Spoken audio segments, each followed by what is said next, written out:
Okay.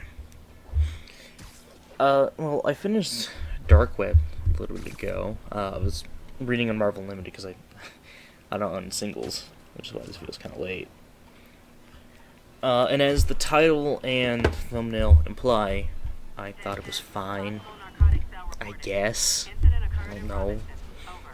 I went into reading this expecting with the worst of expectations, and after reading it, it's okay. It's fine. It exists. As a Spider-Man event, it's pretty bad. As an event by itself, it's fine. I feel like it's kind of derivative of other events. This whole thing where, New York or something like that is taken over by monsters and all that. I've read better events. And, it only really concerned itself with, the two characters it was concerning. It's really dumb that they keep wanting to make Ben Reilly a villain. I'm pretty sure that the whole thing of making Ben Reilly a villain was done back in 2017, 2015. I'm going to compare him to Wally for a moment. Don't know. So in 2018, 2019, there's a miniseries out there called Heroes in Crisis, where Wally kind of turned into a villain. He wasn't, the best guy. However, the miniseries that followed after that, I believe, was sort of like a redemption thing for him. And now he has the best book at DC at the moment. Yes, I do think Flash is the best book at DC. After Heroes Crisis, he's been redeemed. He has, he's doing good. It seems like the cycle for Ben Reilly nowadays is he has a villain's he has a villain arc. They redeem him, and then he becomes evil once again. Because God forbid you ever let something stay.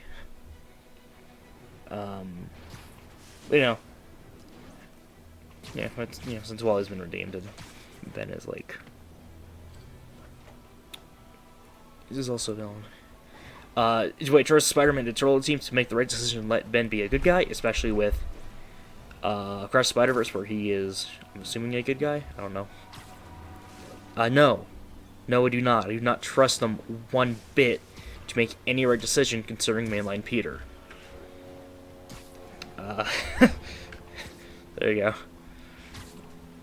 I don't know what it is with editorial and wanting to make Peter's life the worst it can be, but there you go. This event was also weirdly self-contained. I don't know how to describe it. It was very weird. It didn't really affect anything else. No other book really concerned itself with. There wasn't a Miles tie-in issue. It's just weird. So, I don't think because it was concerning the X-Men and Peter, but none of the other X-Men books, from what I've seen, tied into this. So,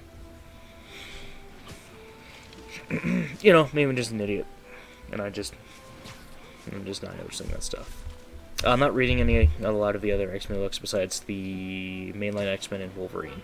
So, like I was saying, none of the other Spider-Men showed up or were mentioned. So, I'll start with some positives. I really like the artwork. I think Ed McGuinness does the art, and I really like his art. It was really first introduced him with his Avenger stuff in 2018. It was also, I really enjoyed that stuff. I don't hate John Romita Jr.'s artwork. He's not my first pick. I feel like his proportions can kind of be, and his work on Superman Year One was not my favorite. I like Jasmine's costume. I think the colors look nice and blend together well. That's about it. None of my problems with it. Ben Reilly as a villain is weird. So in issue 14, which was the prelude to this, it's fine. It's just kind of exploring what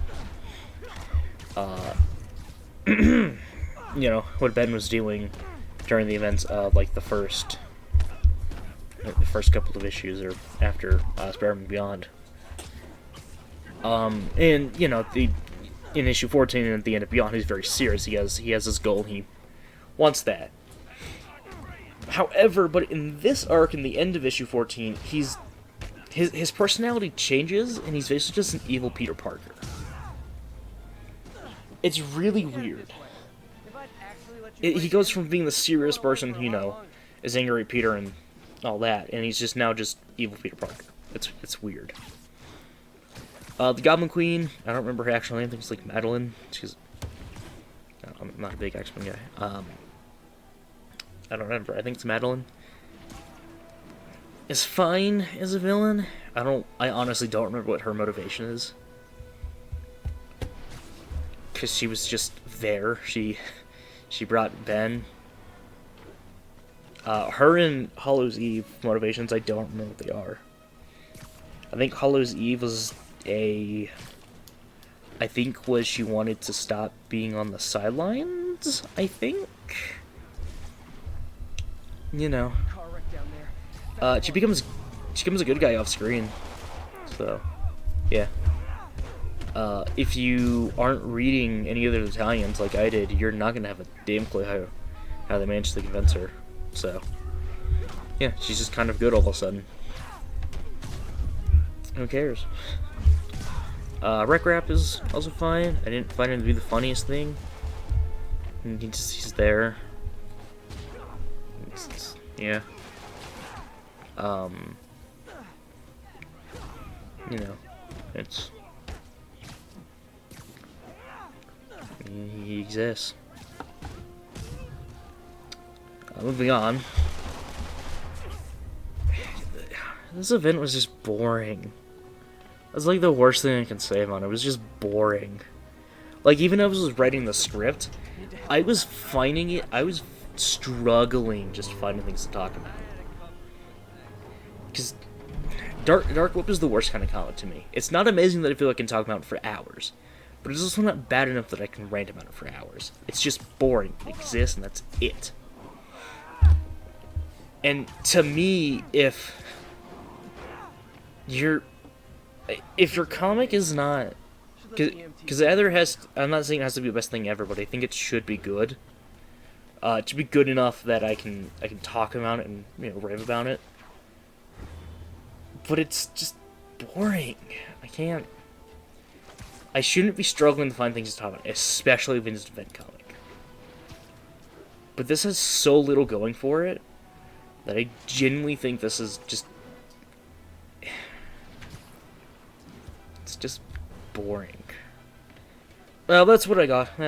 But that's all I got to say about it. I'll leave a link down to both the single trade and the full trade if you want to read it. On Amazon, I think it's Amazing Spider-Man Volume 4 is what is this trade.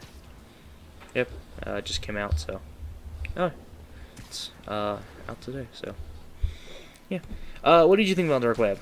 But you know, that's all I got. That's all I got to say about it. Bye.